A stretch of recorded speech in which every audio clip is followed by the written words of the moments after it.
তো ফ্রেন্ডস, কেমন আছো তোমরা সবাই? আশা করছি ভালো আছো, আর আমিও ভালো আছি। তো দেখো, আজকে সকাল সকাল উঠে পড়েছি। এখন বাজে 5টা, 5:30টার মতন। তো আজকে আমার একটু চাপ আছে, তার কারণ হচ্ছে মেয়েকে নিয়ে যাব পরীক্ষা দেওয়াতে। তো পরীক্ষা তো এখনও শেষ হয়নি। তো আজকে দিয়ে আরও 6টা পরীক্ষা আছে।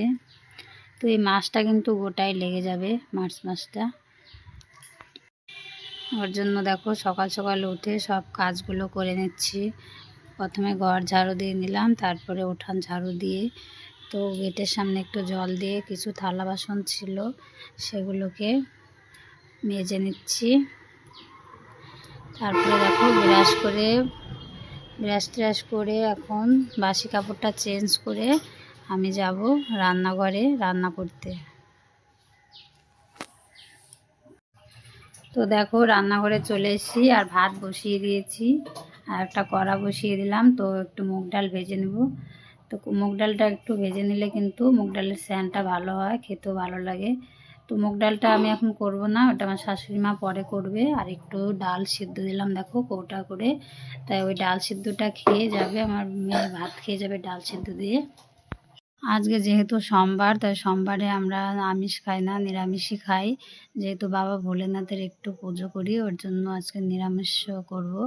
তো দেখো 12 মিশালি একটা সবজি করব। তো এখানে আছে কলার থোড় আর মিষ্টি কুমড়ো, মানকচু, আলু আর টমেটো দিয়ে কিন্তু একটা সবজি করে নেব। আর দেখো মানকচুগুলোর মধ্যে একটু লবণ দিয়ে মাখিয়ে তো একটু হালকা করে ভাপিয়ে নিব, যাতে গলাটা না চলকায়। অনেক সময় গলা চলকায়, তো আমাদের কচুগুলো কিন্তু গলা চলকায় না, তবুও তাড়াতাড়ি করে রান্না করছি, ওর জন্য একটু ভাপিয়ে নিলাম। দেখো আমার ভাত হয়ে গেছে, তো ভাতটা নামিয়ে নিলাম। আর তরকারিটা কিন্তু আমার দেখো হয়ে গেছে। আর এদিকে মেয়েকে ভাত খাইয়ে দিচ্ছি ডাল সেদ্ধ দিয়ে। ভাত খাওয়া শেষ করে আমি চান করে পুজো করে আমি রেডি হয়ে গেছি। দেখো এখন আমরা যাব, মেয়েও রেডি হয়ে গেছে। তো চলো দেখতে থাকো। তো বন্ধুরা দেখো আমরা বেরিয়ে পড়েছি, আর বেশ ঠান্ডা ঠান্ডা হাওয়া দিচ্ছে, ভালোই লাগছে। তো আমরা দেখো দেখতে দেখতে চলে আসলাম স্কুলে।